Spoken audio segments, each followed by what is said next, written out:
I understand you've got some comments from Billy Crystal. Yes, sir, I do. Good. So whatever way you'd like to proceed, we'd be glad to hear you. Read these on the record and also Sure. cassette. Thank you. We have Billy's picture here, so it'd be somewhat like the real thing. How's he doing? Anyway, you can tell us. How's he feeling? I hope well. We left yesterday, and it was not a good picture. This is much better. This. So I will read his remarks now. Sure. All right, you hold that up? Yes. Okay. Great. Move it around once in a while and make the lips go. Okay, thank you.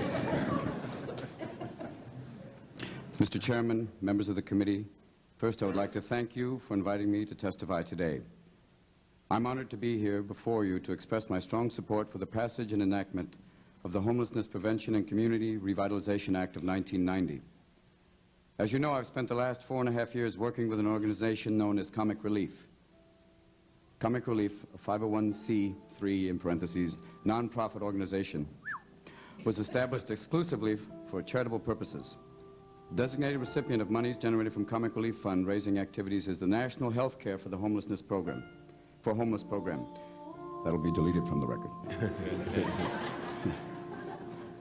This program provides primary and secondary medical care and related health, mental health, and social services, that'll also be deleted, to homeless people in 23 major United States cities.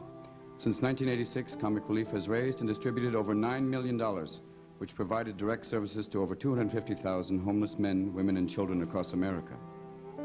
In our efforts through Comic Relief to increase awareness about homelessness and to provide support to those individuals and organizations working to assist the homeless, it has become clear to us that more attention must be paid to long-term solutions to the problem.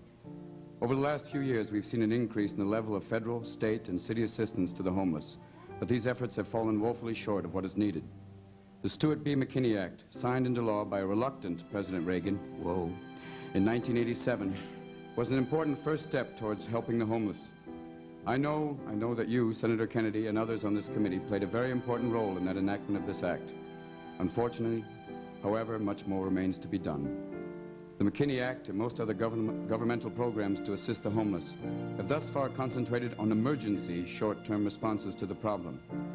We must move beyond those band-aid solutions to a policy that seeks to end homelessness. The federal government must respond to the crisis of homelessness with a long-term perspective. If we do not move in that direction soon, we may begin to create a society in which homelessness is dismissed as simply a permanent and irreversible fact of life. There's a lot of us living in this neighborhood. We look out for each other. And we see something suspicious, we spread the word.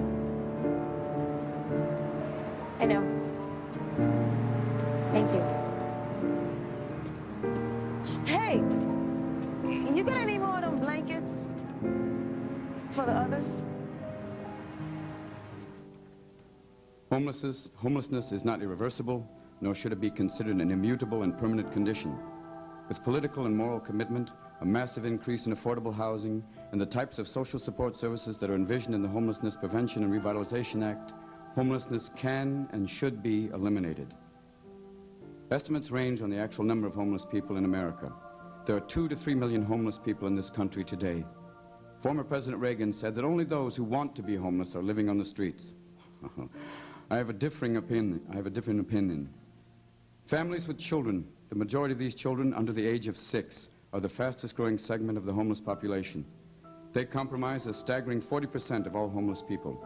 Yet the important debate is not about how many people are homeless, but rather about how to help those who are. We must provide comprehensive social services in order to help homeless people live dignified, productive lives. The bill that this committee is introducing today will provide that special help. It will provide a system of support services for people who might not otherwise have access to these vital resources. I would like to go back to the issue of homeless children for a moment. The futures of homeless children are jeopardized by the very fact that they are homeless. Not only do these children suffer both physically and psychologically, but this nation suffers as well. These children are our future. During my travels around the United States on behalf of Comic Relief, I've seen firsthand how homelessness affects children. Last month, during a Comic Relief event in Kansas City, I had the opportunity to meet 20 children and their young mothers who recently became homeless. These children were smart, responsive, and articulate. Yet we know from documented studies that within a period of months, simply because they're homeless, these children will suffer incredible setbacks. Emotional and mental health problems are identified most frequently as a consequence of homelessness, for children, for their parents, and for families as a whole. Among the other consequences are school-related problems, health problems, and/or inadequate health care, loss of self-esteem, and hopelessness, and family problems such as instability and breakups. Without immediate attention, the damage to these children may be unalterable. We as a society will pay a price for these damages. We as a society will either pay the price tag now through legislation like the Homelessness Prevention and Community Revitalization Act of 1990, or we will pay an immensely higher price tag later, as we are confronted with the next generation of America's refugee nation. Senator Kennedy, members of the committee, I've seen how critical illness affects people who do not have access to medical insurance. I have more time, don't I?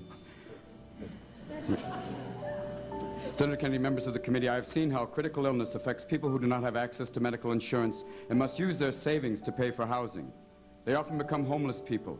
I've seen how trying to pay living expenses and childcare affects working couples with low or minimum income wage jobs. Unable to save money, they're one disaster away from becoming homeless. I've seen and spoken to steel workers and other industrial workers who have lost their jobs when the plants closed. Failure to retain these workers has resulted in homelessness for many of them and their families. These are but a few examples of proud, competent people who are willing to and want to work, yet they're homeless due to personal crisis which required an outlay of cash that they simply do not have. They are homeless because of an illness, or the lack of affordable daycare, or the death of a family wage earner, or the loss of employment, situations and circumstances beyond their personal control. Homelessness is a complicated problem. It is a very serious problem. I would not be here today, however, if I did not believe that it was a problem that can and should be reduced and eliminated. I believe strongly that this bill, the Homelessness Prevention and Community Revitalization Act of 1990, will go a long way toward reducing homelessness and enhancing the quality of life for those who are now homeless, preventing future homelessness, and improving the communities and housing in which low-income people live. Once again, I would like to thank you, Senator Kennedy, for inviting me to testify before this committee. All errors in speech are mine, and 3 years at Juilliard didn't help.